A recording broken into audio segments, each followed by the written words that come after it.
How exciting, we're in the car. Starting today's vlog in the car because there was a tradie at my house. So I did not want to talk to myself while he was there. But yesterday we got some really exciting news that we have been asked to dance at a really cool event tonight. So I want to take you along with me. They had a rehearsal last night, however I was teaching so I missed it.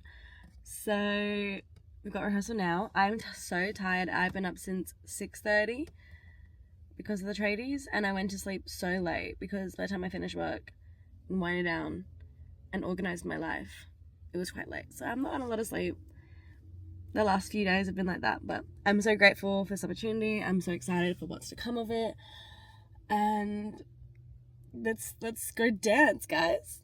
God, first time vlogging in public, kind of nervous. If there's one thing about me, it is the fact that I'm always early. I'm so early all the time. It's almost a flaw because it's like I get places really early and then no one else is there. So then I start to freak out and I think to myself like, holy shit, I'm gonna be late. Or not even be late, I think to myself like, it's already begun and it's late, or that it's not even on anymore, and it's just ridiculous. I also did really want to get a coffee today because like I said, I'm really tired and I'm slowly incorporating... What accent is that? Is that Canadian? Man, where are you from? Anyway, what was I saying? I am slowly incorporating coffee back into my life. It's been a slow journey, just because like I had a weird reaction to coffee end of last year, and I done a massive thing of cutting caffeine out my life, but I fear I just kind of need it. I try to stick to like little bits of caffeine, so like matcha, and then coffee every once in a while, but I do love a pre-workout every once in a while. Okay. It's me filming in public and then getting mad that the public is making a noise. Anyway, she was the sweetest person ever. I've had a coffee here before. I've had the actual fried ice cream. No, I didn't have it fried, I just had regular ice cream like years and years ago when it first opened. But she was so nice. The girl who works at Fried Lidl, who normally works in the one in Fremantle, you're an angel. You're so nice.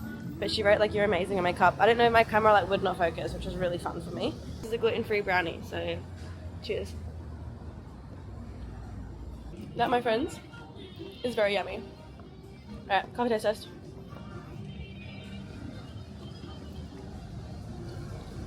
Yum. Yum, yum, yum, yum, yum. I'm hoping you can hear me because I have sat in a pretty busy area when it comes to like roads, but it's in an area that had a bit of sun and I could sit down without kind of like, oh, getting a text from people running rehearsal. Anyways, if I can kind of sit down without being in front of a, like sitting in a restaurant, like outside area, it's a little bit rude doing that. There's no one here. They told me 11 a.m. I'm gonna be pissed if it's not 11 a.m. No, it says 11 a.m. I'm at the right spot. Okay. Anyway, back to the coffee story. I feel like, so I never drank coffee until I started working at a coffee truck, like a coffee van, and we made really good coffee. And the only reason I got into it was because they had this cold brew that I would put with like a little bit of oat milk, vanilla, and whipped cream, and it was my favorite thing. And I had it honestly like twice a shift, and it was beautiful. But then for ages I only liked that coffee. Like if it wasn't the cold brew coffee, I wasn't interested. And then I started to kind of get into just their regular like iced lattes.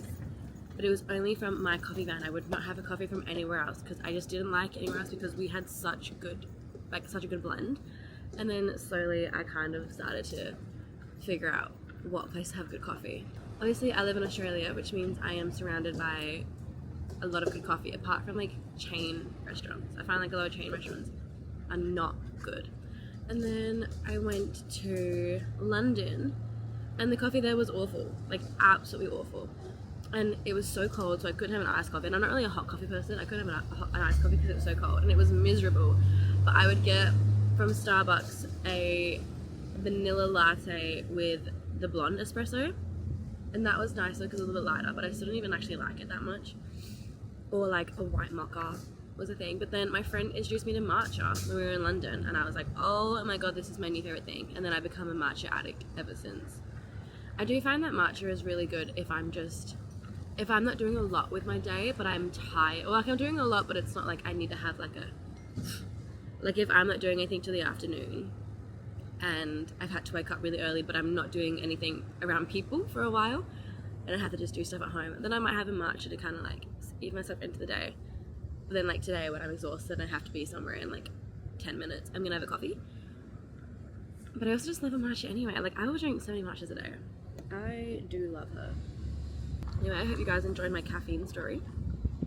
I actually remember like living in London and I hated the coffee and it was so sad. And then I got a job at Brickwood. If you're in London, it's an Australian themed cafe. Well, like Australian kind of like, I guess themed, but it's not like you walk in and there's kangaroos and koalas everywhere. But they actually had good coffee because they got it imported from Melbourne. And everyone who worked there was a barista in Australia, so like we all were so good. And it made me so happy because I remember like having my first coffee there and I was like, I literally could have cried. I was like, this is the best thing I've had in months. I'm so happy. Yeah, I loved working there because I was again surrounded by Australians and I was living in London. So it was beautiful for me to like kind of feel at home without, you know, I do really miss that cafe. Like working there was so much fun. I feel like I could go back. Anyway, rehearsal start in like 5 minutes. Maybe I should go sit outside the studio. I walked to the studio, no one was here. It's like completely locked up. And the only bit of sun is the floor.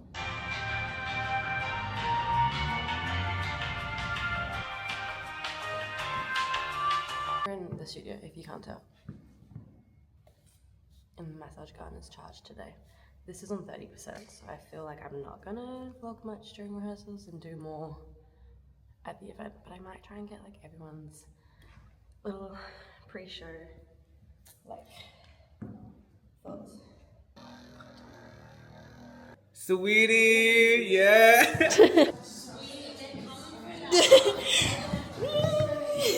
Saweetie tonight, bitches, be there. So excited. We're gonna eat. Yeah, and I'm just gonna eat, so. Artist of honor, anything to say? I'm so excited. Saweetie tonight. Also, get your meet and greet tickets ASAP because that you don't want to miss that. We're ready. I've just taken my lips off because I use a lip plumping lip liner because I love the colour. And it was stinging. So yeah, leaving soon. All the feelings in the world. And I just finished packing my bag for the day. When they realize they're I'm filming. If anyone wants to come say hi. Not a lot, well, too much is happening to vlog properly right now. So you're getting me putting my heels on. Yes, locking the fuck in. Yeah, putting these heels on right now is a bit of a stress, hey? Oh my goodness. Yeah. Oh, I did have my actual light with me, but I guess for today we're using my phone. This is what we're doing. I'll help you, don't worry. I'm just...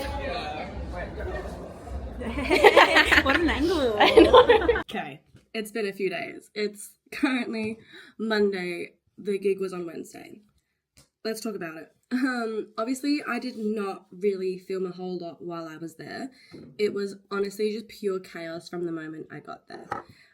We got there for tech, and then tech got cancelled.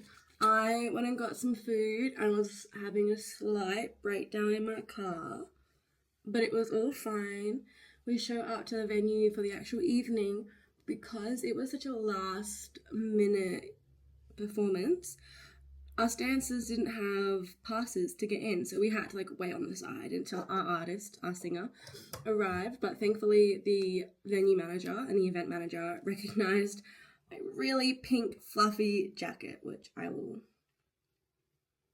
love her, she's beautiful, but thank God he recognized that.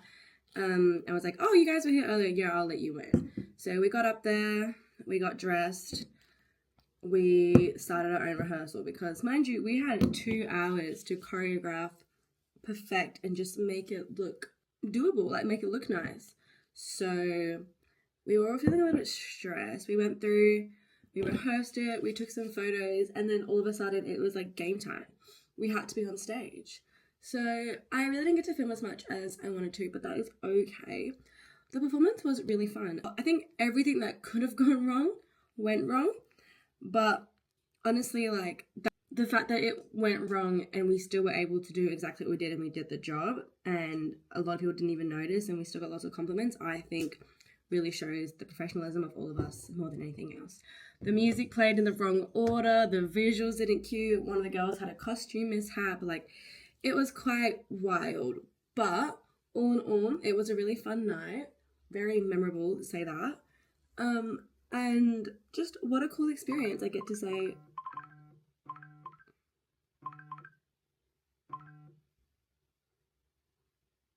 I'm being vlogged. Do not disturb. Don't disturb me.